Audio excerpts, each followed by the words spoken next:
You pick up two magnets, push them together, and there's this invisible something pushing back. Flip one around and snap! They slam together so hard they almost take your finger off. What is that? What's actually happening there? Well, when you ask why about anything, you need a place to stand. You need things you already accept as true. Otherwise, you're just falling forever with why. It never ends. Let me show you. Why is your Aunt Minnie in the hospital? She slipped on ice and broke her hip. Okay, but why did she slip? Because ice is slippery. Everybody knows that. But why is ice slippery? That's actually interesting.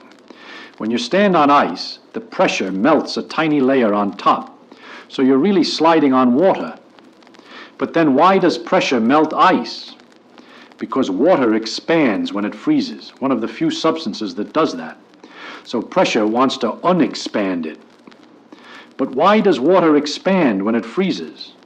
And why did she fall when she slipped? That's gravity. Now you're into the planets and the whole universe. Why does falling hurt? Why did her husband call the hospital? Because he cares about his wife. Does he, though? Not all husbands do when they're drunk and angry. You see what's happening? Every answer opens more questions.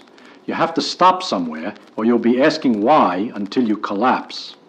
People want me to explain them in terms of something familiar, something they already understand. Maybe rubber bands? Maybe there's invisible rubber bands connecting the magnets, pulling them together? But that's cheating. If I tell you that, you'll be happy for 3 seconds. Then you'll ask, why do rubber bands pull back? And I'll have to tell you about forces between molecules, which are electrical forces, the same forces I'm trying to explain. So I'm running in circles, using the mystery to explain the mystery. That's not understanding, that's a con game. Electrical and magnetic forces are fundamental, they're bedrock.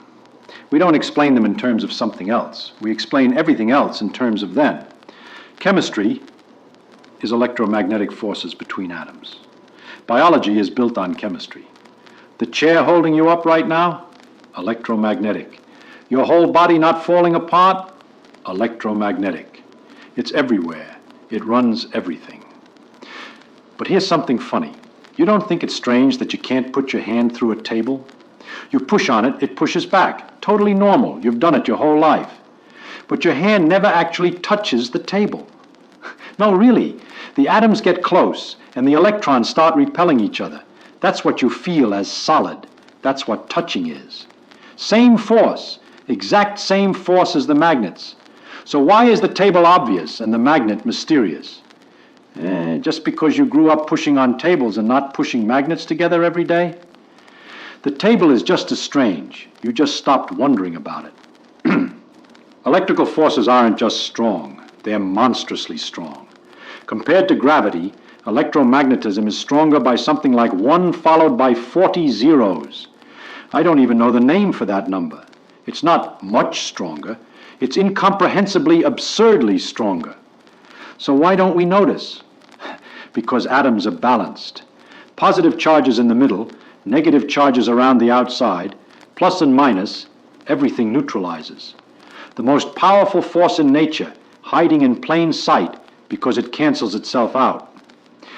When you comb your hair and pick up bits of paper, you rubbed off a few electrons. Just a few, but the force is so gigantic that even that tiny imbalance creates something you can see across the room. And magnets are special because of what happens in iron. Electrons spin. They all spin. And in most materials, they spin every which way. Chaos. It all cancels. But in iron, they line up, all spinning the same direction. And when they cooperate like that, all those tiny magnetic effects don't cancel anymore. They add up. They amplify. And suddenly, you've got something you can feel from far away.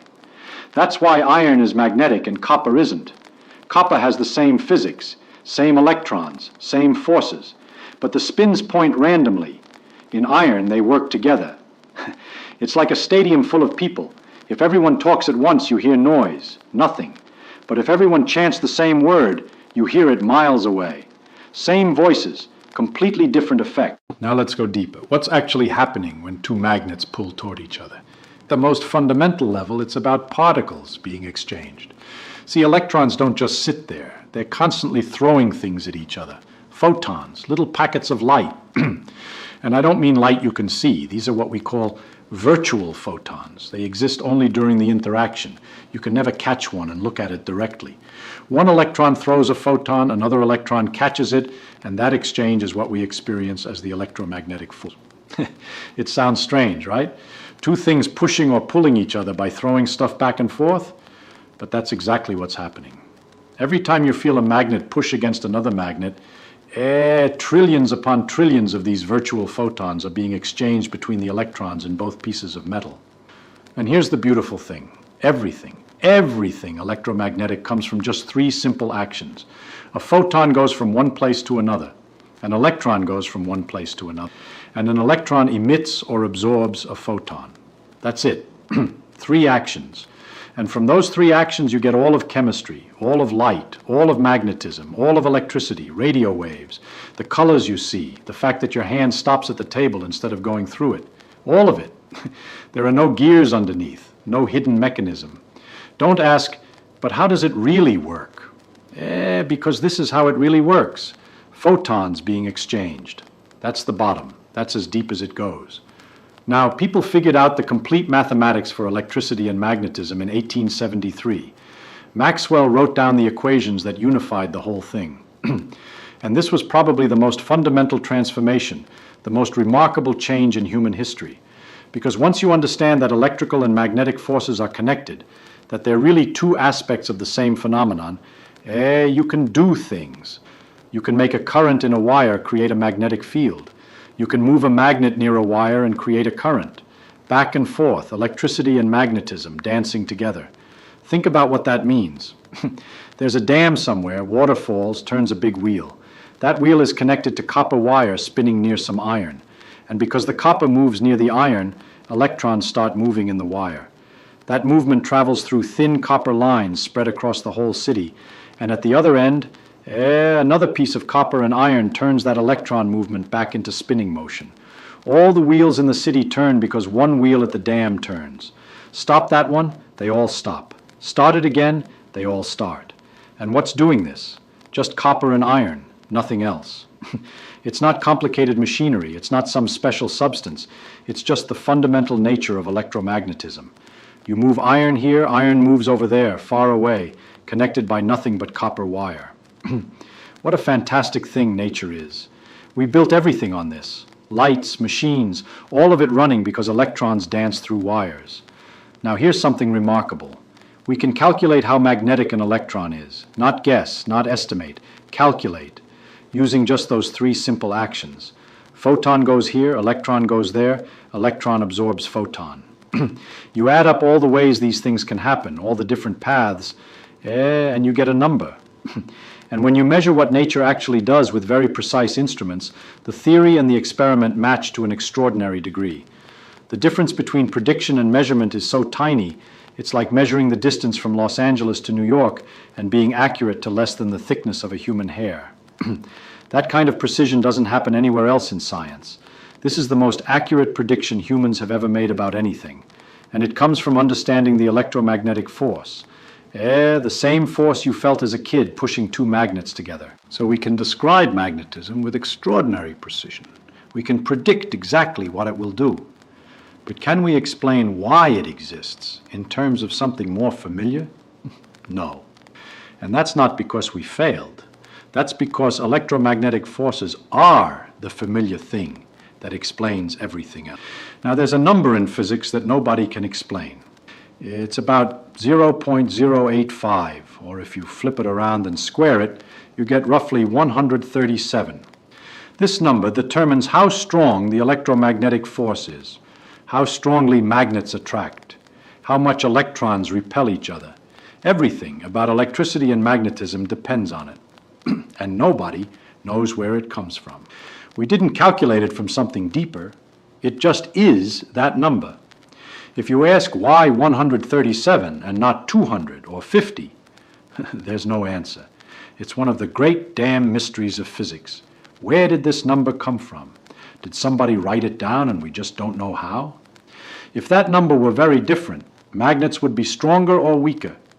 Atoms wouldn't hold together the way they do. Chemistry would change completely. We probably wouldn't exist.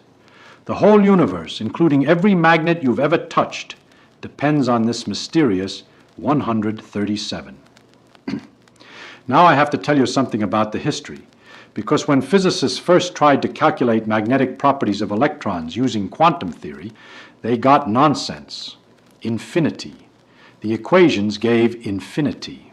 That's not an answer. And for years people struggled with this. Then around 1948, a solution appeared. The idea is that we never measure a bare electron by itself.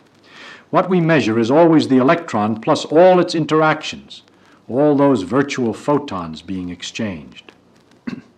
So you start from what you actually measure, and the infinities get absorbed into those measured quantities. Everything comes out finite. It's called renormalization. Some people think it's suspicious, like hiding problems. But the results match experiments to incredible precision. So maybe that's just how nature is. Now here's something about understanding magnets at the deepest level. The way quantum mechanics works, it's nothing like everyday experience. Your brain evolved to understand rocks and trees and animals, things at human scale. But electrons don't behave like tiny balls. They don't orbit the nucleus like little planets. People say electrons act like waves. Not exactly. Like particles? Not exactly. Like a fog? No, that's not right either. If you want a clear picture of what's happening inside a magnet at the atomic level, something you can visualize, I can't give you one. Nobody can. What we have is mathematics. We write equations, we calculate, and predictions match reality with extraordinary accuracy. It's like a machine that calculates exactly when something will arrive somewhere. It does the arithmetic perfectly, gives exact answers, but has no picture in its head. It doesn't know what anything looks like. It just calculates. We calculate what magnets will do. We're extraordinarily good at it, better than almost anything else in science. But the intuitive picture, the ability to really see what's happening, that's beyond us. Nature at that scale is genuinely different from anything we evolved to understand. And that brings us back to where we started. You push two magnets together, you feel that force, and you ask, what is that? And the honest answer is, it's electrons exchanging virtual photons. It's spins lining up in iron. It's the electromagnetic force that holds your entire body together and runs the whole universe. We can describe it with spectacular precision, but if you want me to explain it in terms of rubber bands or springs or something you already know, I can't, because those things are explained by electromagnetism, not the other way around. Magnetism isn't the mystery that needs explaining. Magnetism is the explanation.